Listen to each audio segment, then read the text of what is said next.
Torej, kot smo napovedali že po Jurki Fišer, sta z nami Roman Vodeb, zelo glasni Roman Vodeb, slovenski Freud, in pa moja nekdanja gostja v oddaji Lea Mederal, ki je zdaj Gams, ne?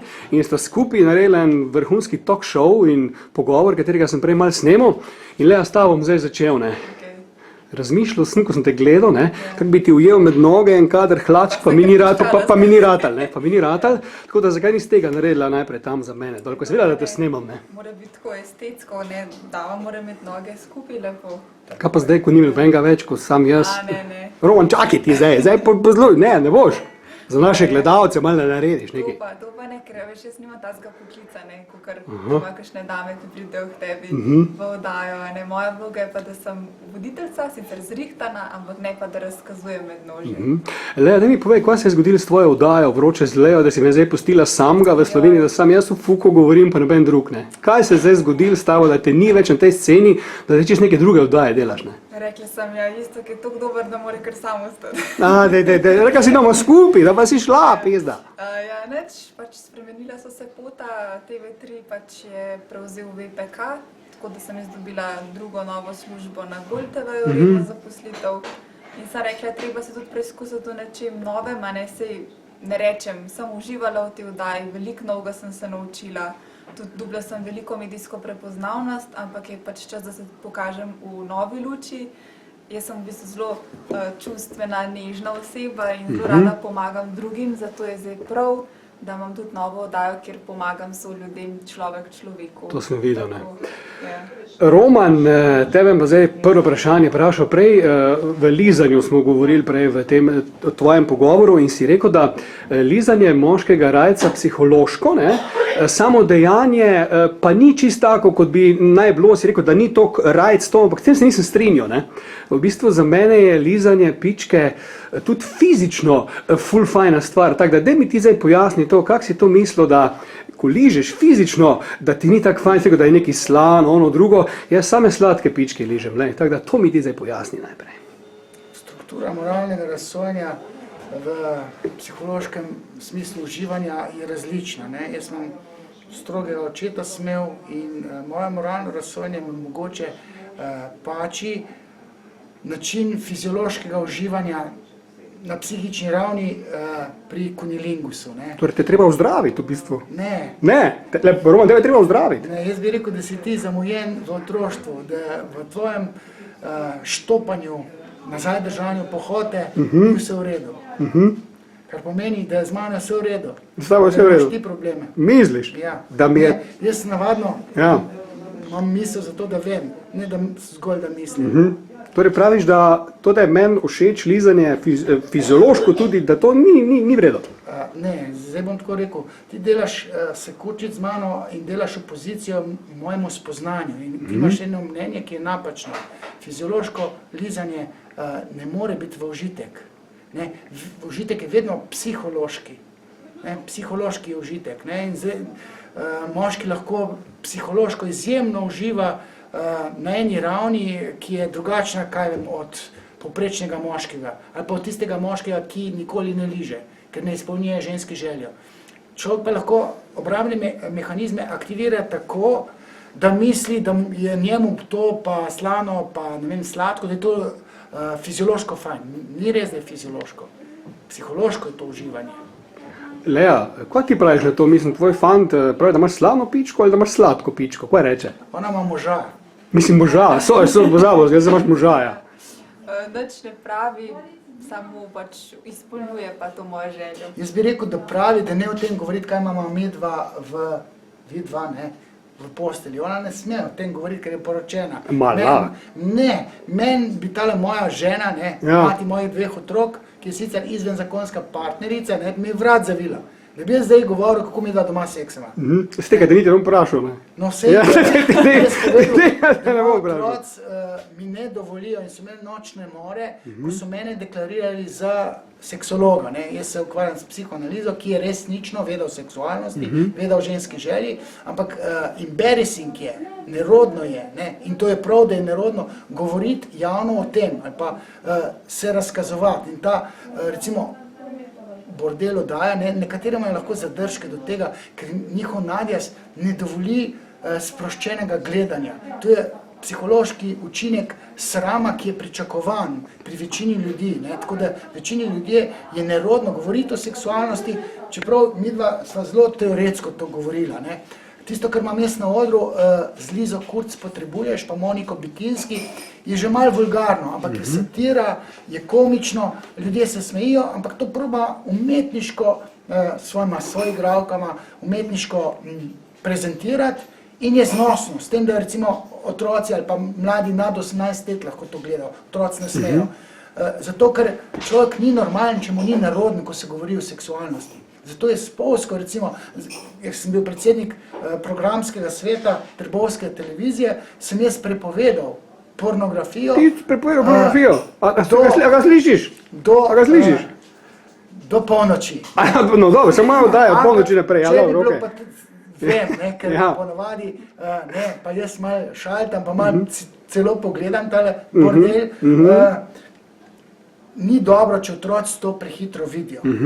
Ker lahko to učinkuje kot spolna zloraba. In to, da je ljudem nerodno, če vidijo preveč seksualnosti, to je pričakovano, ker je človeška duševnost tako narejena. In je prav, da je tako narejena. Nadja je fino, če brzda pohoto. Tako da z njo ni nič narobe. Vem, da nič ni narobe. Če je njej neugodno to govoriti. Ni neugodno. Ni, to ti misliš, da je, ni. Povej, da ti ni neugodno. Ne, da mislim. Lea, povej, da ti ni neugodno. Tako je, preveč, pač ja, da bi zdaj vsakmu to razlagala, ne, ampak tako sem videla zmenjena s partnerjem. Jaz lahko govorim o mojem doživljanju, naprimer spolnosti, ne pa, noče pa, da je on umešan v to, se pravi, da se njega preveč izpostavlja, ne, na ta način, ja. Dobro. Roman, prej sem te poslušal, ko si govoril o teh simbolih, da je vse v bistvu falični simbol. Kjera stvar pa ni falični simbol? Obstoje kaj na svetu, kar ni falični simbol po tvoje? V določenih kulturah, recimo avto, tam, kjer ga ne poznajo, ne more biti simbol moškega spolnega organa. Ali pa recimo koza v enih afriških kulturah, to je za tistega kmeta tam dol, to se on kurči s kozo. Pri nam pa koza pa ni falus. Koza tam falični simbol tudi v bistvu. Koza ali pa bik, to se v Papui, Novi Gvineji imajo čisto drugo falično simbolno strukturo v njihovi kulturi, ampak se tudi moški zaradi anatomije genitalij kurčijo z nečem. Pa imajo tiste, neke oklepe, pa okle. Ženska dekoracija tistega telesa je čisto drugačna. Ampak tudi tam je anatomija genitalij ključna, da se diferenciacija med spoloma naredi. In to diktira anatomija genitalij. In ta falus je temeljni kamen, to je simbol penisa, fundament psihoanalize. Na Odipovem kompleksu, na tem fenomenu kastracije, na genitalnih razlikah se gradi cela psihoanaliza, razumevanje človekove duševnosti. In vse po Freudu je seksualno, ampak seksualno v zelo, zelo širokem smislu. Tudi prej smo videli igranje na kitaro, kitarja je simbol ženske oziroma mame. Električna kitara recimo je pa kurčenje, je pa drkanje tam recimo je čisto drugače, če to ženska špila, večina najboljših kitaristk recimo je lezbik, ženstvene ženske si pa kitaro dajo na kolena in igrajo kot citre, zato ker je preveč asocira na moški spolni organ in ženske načeloma se noče kurčiti, če je ena normalna blondinka. Ona bi pa igrala violino ali pa kitaro. Lea, ti si vedela, da je vse kurac, da vse, kar pogledaš okoli s tebe, je kurac, to si vedela ti? Ni kurac, simbol kurca je. No, ampak mislim, da vse, kar bo, da še jaz sem kurac zdaj na dveh nogah, ko me gledaš, kaj ne vem, povej. Ti ga imaš, a ne? Pa tudi jaz sem cel en kurac, ne? Ne, se pa Falus, ja. Strinjam se, da res, da ful veliko, tako kar je prav Roman, izhaja res iz otroštva. In res jaz tudi vidim, jaz sem imela dobrega, super očeta in se mi zdi pa, da dejansko zbereš partnerja na podlagi očeta. Imam ful veliko prijateljic, ki so imele groznega očeta, ki jih je... Ja, in vedno naletijo na iste, vedno imajo nekaj, ki jih ali tepejo ali ne spoštujejo in je res ful pomembna vloga očeta. Ja. No, in psihoanaliza ni samo veda o kurčenju, ampak je veda o prenosu otroštva v odraslost. Mi moramo celo paradigmo razumeti, ker ogromno paničnih napadov, anksioznosti, tesnobe se napaja z otroštvo in v tej čist seksualni zvezi sploh ni nobene povezave, razen če ne gre za spolno zlorabo.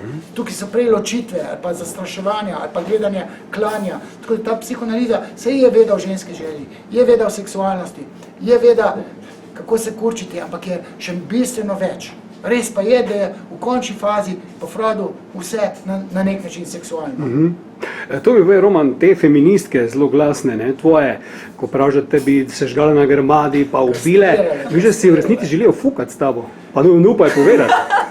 Ne, imajo deficit v afiniteti, se pravi, ljubljenju tega organa, ki njim na telesu manjka. Ta organ se njim gnusi.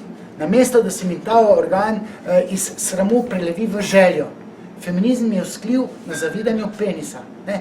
Te feministke, če bi bil vulgaren, bi rekel, ne, da se jih ne zdravi, ne z antidepresivom, ne s psihoterapijo, ampak z velikim kurcem se jih mogo pozdraviti. To sem tako vprašal, kako zdraviš feministko? Zdaj sem na en vulgar način to povedal, ampak ni daleč od resnice.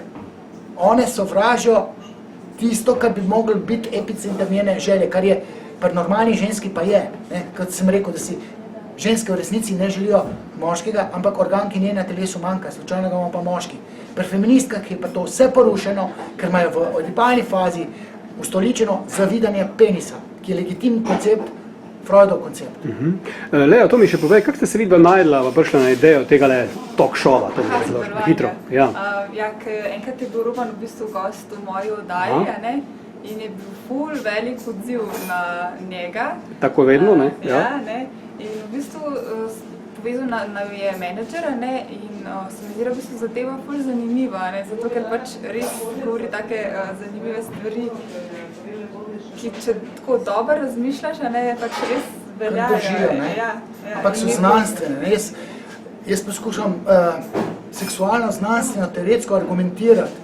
Ne, recimo, ti imaš malo bolj vulgaren pristop. Ne. Sej neka klientela ljudi to gleda, pa je lušno, ampak seksualnost je ena resna zadeva.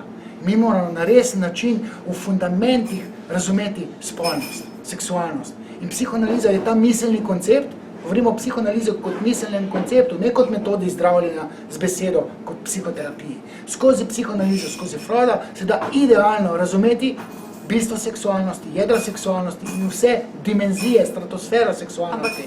Ne, jaz sem tudi najprej mislila tako, ta Roman to je tak seksist, pa neki konzervativca, ne. Ampak pa, ko ga res pač spoznaš, res dober, pa res vidiš, da je res spoštljiv do žensk in pač, da sej pove, ne vem, ok, da imamo mi kompleks, ne vem, da nimamo penisa, ampak pove, ne, pa tudi v bistvu, pa tudi pove vse lepote ženske, ne, to ni tako, da bi on žensko tlačil, ampak poveličuje, ja. Jaz sem vsem povem, ki so dali tisti, ki so me astrološko proučevali, ne, da imam Venero v levu, se pravi žensko v mojem znaku, jaz sem pač lev, ne, in mene ženska ohromi. Jaz se držim konsistentno tudi svojih teorij. Če mene ena ženska reče, tih bod sem tih, ne, ampak mora pa malo promet, ne. Nočem pa, da tam neke ženske z neke pozicije moči probajo utišati teorijo in me razglašajo, da sovražno govorim. Jaz pa furam samo eno čisto teorijo, ki ima konsistentno jedro in pravijo, da sovražno govorim in me ne pustijo predavati. Konference so odpovedovali, ker sem bil jaz plenarni predavatelj. To je pa perverzno. Lea, kaj bi rekla ob koncu našim gledalcem, recimo to, ko so si zdaj ogledali ta vajin talk show, jaz bom tudi marsikaj iz tega uporabil tudi v oddaji, v tem prispevku. Kaj bi rekla za na konc, recimo ti, imaš kak nasvet za te, ki zdaj gledajo danes, ne, tebe tako opazujejo, si te želijo, tako je prej Roman rekel, tebe pa kul pač, da jim se ne daš, ne, kaj bi jim rekla, ne, ja pa kaj bi jim zdaj sporočila mojim gledalcem, tem ta pohotnim najbolj, ko si ga drkajo na tebe noč in dan, tem, kaj bi jim rekla? Gledate, ampak dobil pa navte nečavi. Kaj pa, če mož gre, mislim, da bo šel enkrat, ne, pa mislim, da prije boljši od moža, kaj pa to? Takole bom jaz rekel, ona je zaužent in je ožena, ona je poročena, in ko mene sprašuje, kje imaš te dobre mrhe, ker so tudi dve soigralke zelo dobre mrhe, sem rekel, ona je idealna ženska zaužent, ker je vesna žena dobra mati, bi rekel, ne, in v osnovi, ki meni poveda, kako harmonijo ima z očetom, sem rekel, pa ti boš srečna celo življenje, kljub temu, da se ti lahko zgodi, kar se vsem želja malo skrha, ne, recimo z leti, ampak potem pa ti Slišiš, zapopadaš Lea? moža Poskus vlagati. kot dobrega Skrhala se partnerja, Ne kot bo, ne bo. dobrega očeta svojim otrokom, ga imaš rad na drug način, ne samo to na tej seksualni ravni. Ne. Tako da, ko sem šel jaz v to njeno vroče z Leo, nisem niti vedel, kaj se tam dogaja, ampak tam teorijo sem lepo zganjal, ampak potem smo začela sodelovati, sem rekel, pa čisto normalna je. A vidiš, kako sem imela napačno predstavo drug od drugega. Ja, sam sem pa v oddaji rekel, ne, da je tako dobra, ko je ona novinarka. Je še malo more novinar, sem nobena ni lepa toliko. Aha. So lepe. Nisem to kot ti. Lej, kar je rekel. Roman, kaj bi pa ti mojim gledalcem sporočil ob koncu tega pogovora? Nekaj tak prelomnega, da bo rekel, lej, tole pa tak povedal, fajn, da ga bomo 100 let si zapolnili, ne? Jaz bi rekel, da bi bilo dobro, da bi ljudje, ki imajo neke psihične težave, poskušali razumeti, na kak način se jim otroštvo vrača v odraslost. Kaj v odraslosti je podobnega, kar je bilo v otroštvu, oziroma kaj v otroštvu je bilo spodletelo doživetega, da imamo zdaj mentalno trdnost ali pa sesutost točno tako, kakršno imamo. Ne, to se morajo vprašati. Razumeti treba otroštvo. Če ga ne razumejo, naj mene vprašajo. Ker dan danes v tej psihološki stroki, jaz bi rekel, ne, pa bom zdaj malo karikiral, pa to pojma nimajo. Psihiatri samo ene tablete, sploh ne vejo, ne vem, za spolno zlorabo tablete, za depresijo, ne, ali pa izgorejo skar neke antidepresive. To je treba predelati z besedo. In niso najhujši šarlatani, ki jih je malo more po Sloveniji, ki zdravijo. Najhujše je to, da so šolani terapevti slabi. To je problem. Ko se po 2-3 leta ljudje terapirajo, ko jaz ne vem, v eni uri vidim, da je problem oče ali pa problem spolna zloraba. Oni pa mozejo denar, ljudje plačujejo psihoterapijo pri uradnih psihoterapevtih. Ne. Problem je, da so uradni psihoterapevti slabi. Ker niso Freuda prebrali, ker je Freud prepovedan, zato ker Freud ustoličuje različnost spolov. Ne. Izobraževanja pa tam neki liberali pa feministke furajo. Ne. Tega je mene grozno. Čujem, ampak ni, to je legenda, je to res, da Freud edini primer pacienta, ki ga ni razvozla, je bil Slovenc? To je res, ali je to neka legenda, ki ne drži? Ne, da tam je dvignil roke, nad Slovencem, Freud je že Slovencem dvignil roke. Rekel je, da je neanalizabilen, pa bil že malo starejši. Vidiš. Mislim pa, da se je z njim soočal prehodno, ko je šel, ne vem, v Trst, pa se je ustavil v Divaški jami, ne. To je pa tam neka vulva, ne, to je že to simbolika. Freud je bil dejansko, ne bom rekel zaprepaščen, ampak tisti na prvo žogo tega Slovenčka, ki je videl, je rekel, da je neanalizabilen. To so bili Slovenci, od vseh možnih, ne? Ampak nacija s tem nima nič, ne. Ena Avstrija ima enega fricla, ima enega pedofila priklopila, ne. Mi na sreč nimamo tukaj teh ekscesov, Avstrija ima več kot Slovenija, oziroma naši ekscesi, seksualni pristopki ne pridejo v javnost, jih je pa izjemno veliko. In zdaj bom še tole rekel, najhujše, kar se človeku lahko zgodi, je spolna zloraba. Ta zaznamuje celo življenje, cel seksualni life. In je treba to predelati. Ne kar potlačiti, ko rečejo, ne, to dira, tam noter pust. Treba je to predelati v pogovoru. Jaz uporabljam še hipnozo, recimo, da najdem jedrne momente, to, kar mnogi ne znajo. Roman, jaz upam, da te bom kdaj še dobil v Gardnerjev bordel prav osebno v studio, ne, da boš tam še kakšno rekel, če boš to želel. Ne. Lea, ti pa si zdaj že drugič pri meni, tako da v tretje gre rado. Ne. Ja, v tretje gre rado. Zdaj pa za konec sem rekla res, da se naj ljudje ne sramujejo svojih spolnih organov in da naj uživajo v spolnosti. Ne. No, viš, kak je to lepo povedala. Zdaj mi istim partnerjem. Ja, zdaj s tem tvojim gamsom, ne. Ja, dame in gospodje, to sta bila Roman Vodeb in Lea Mederal, Gams, vrhunski šov ste videli danes in upam, da se še kaj vidimo. Čau! Čau.